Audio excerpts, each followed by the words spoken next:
The 9/11 attack on America looked so much like a formula action-packed Hollywood disaster movie that it had "Made in the USA" written all over it.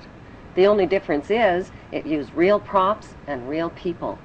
It had terrorist villains, American firefighter heroes, fireball explosions, collapsing buildings, pedestrians chased by dust clouds, and it even had a God Bless America music score. Well-positioned cameras shot the action-packed drama from every conceivable angle.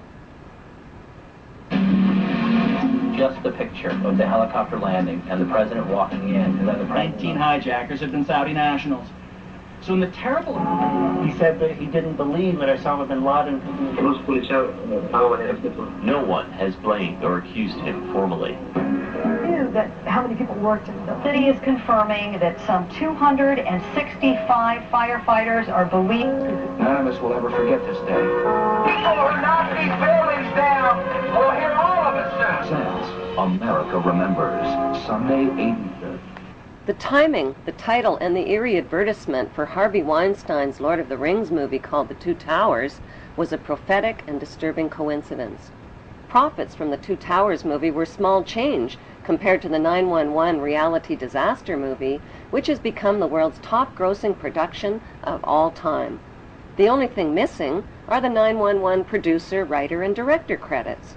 But it doesn't take an Enron accountant to figure out who's cashing in.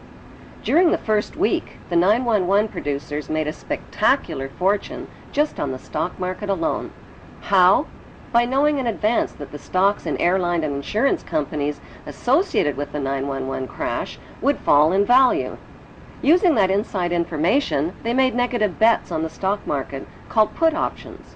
Put options are bets that a certain stock will fall in value by a certain date.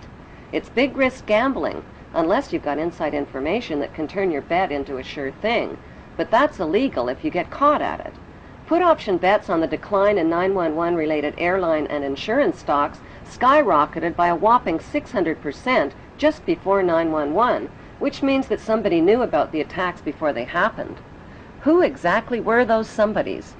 Merrill Lynch and HSBC, Morgan Stanley Dean Witter, the Bank of America, weapons manufacturer Raytheon, the Lehman Brothers, General Motors, Swiss Re, Munich Re, and AXA Re Insurance Company, which owns 25% of American Airlines. These insiders bought put options through Deutsche Bank. Most demanding clients trust Deutsche Bank to perform. Deutsche Bank, a passion. Buzzy Krongard, the former executive director of the CIA, just happened to be the manager of Deutsche Bank.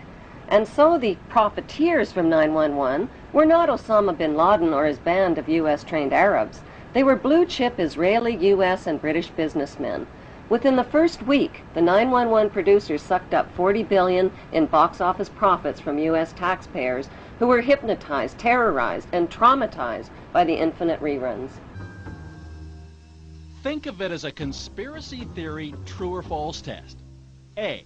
When George W. Bush started his first oil company, who helped fund it? Osama bin Laden's brother and brother-in-law. True or false? B. After a terrorist bomb at a barracks in Saudi Arabia killed 19 Americans, who got the multi-million-dollar contract to rebuild? The bin Ladens. True or false? C. On the morning of September 11, 2001, who was in a meeting at the Ritz-Carlton Hotel in Washington? George Bush Sr. and Osama bin Laden's brother. True or false? Actually, the answer could be D, all of the above.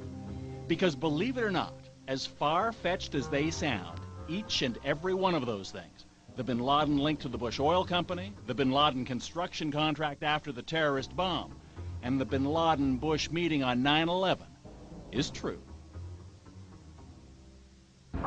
Many of the facts surrounding the events of 9/11 point to a cover-up, like the fact that the Bush administration ignored all of the advance warnings of the 9/11 attacks. Warnings from FBI agents like Colleen Rowley and from the famous Phoenix memo were not only ignored, they were suppressed. FBI Deputy Director John P. O'Neill quit his job when his investigation of Osama bin Laden was blocked. According to a September 24th Newsweek article, top Pentagon officials canceled their travel plans for 9/11 because of security concerns. While the American public were sitting ducks, all of America's political, military, and corporate VIPs were kept out of harm's way. 2 Muslims accused of the 9/11 hijackings took their flight training at Rudy Deckers Huffman Aviation School in Florida. Rudy Deckers is linked to the CIA and drug smuggling through Carib Air and Britannia Aviation, which shared the same small Venice airport with Deckers. The media reported that on the night before the attacks, accused ringleader Mohammed Atta and 2 other Muslim hijackers got drunk, fondled naked dancers in a Florida strip club called Shuckums, forgot their business card and their Quran holy book at the bar, publicly bashed America, and loudly boasted about impending bloodshed the next day. Would devoted and highly secretive Muslim hijackers risk their planned mission by attracting so much negative attention? And why were they in Florida instead of Boston the night before their suicide flights? On the early morning of September 11th, 19 Muslim men well known to intelligence and security agencies supposedly waltzed past airport security checks, boarded 4 passenger planes, and turned them into deadly missiles without even a hitch.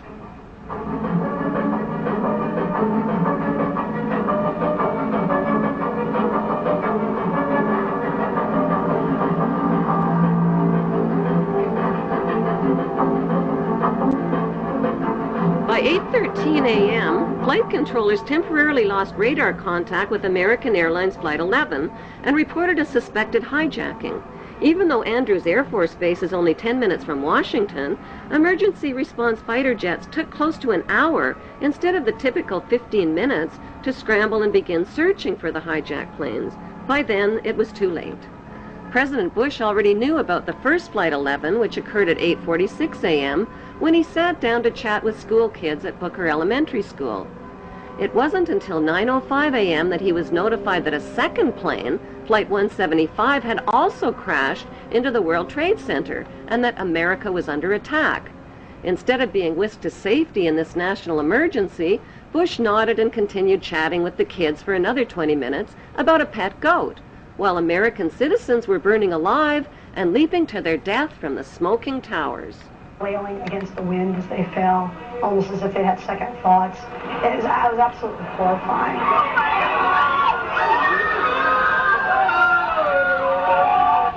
And you don't have to be a conspiracy theorist to wonder exactly what President George W. Bush knew about the attack, and when he knew it. According to the official White House version, it was at this moment in a Florida classroom that Bush learned the second plane had hit the World Trade Center and that the U.S. was under attack. But here's what George Bush himself said almost 3 months later when asked about September 11th. I was sitting outside the classroom waiting to go in, and I saw an airplane hit the tower of a TV. You know, the TV was obviously on, and I used to fly myself, and I said, well, there's one terrible pilot. And I said it must have been a horrible accident. But I was whisked off there. I didn't have much time to think about it. Now, wait a minute. George Bush was told about the second plane while he was inside the classroom. So you just heard him describe seeing the first plane crash on television that day. But that's impossible. No one saw the first plane crash on TV on September the 11th because the videotape of it didn't surface until the next day. At 9:55 a.m., President George W. Bush took off in Air Force One with no escort or protection from fighter jets and circled around for the next hour. Why was the president's plane airborne and unescorted for an entire hour while hijacked planes were roaming the skies? The inexperienced hijacker pilots who took only a simulated flying course reportedly flew the third hijacked plane, Flight 77, into a Top Gun 270-degree turn, bypassed the offices of the Joint Chiefs of Staff, and crashed into an insignificant part of the Pentagon that was under renovation. Emergency response Air Force fighter jets were finally airborne when a fourth hijacked plane, Flight 93, crashed into a field in Pennsylvania at 10:06 a.m.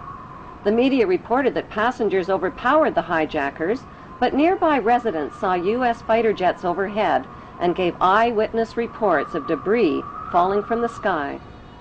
That debris was found 8 miles away, indicating that the plane had been shot down. Within hours of the 911 hijackings, a massive Blame the Muslims campaign was launched by CNN and the media and continues to this day. In less than 48 hours, the names and mugshots of 19 accused Muslims were flashed across TV screens. If government investigators knew nothing, how did they identify 19 Muslim men as the hijackers so fast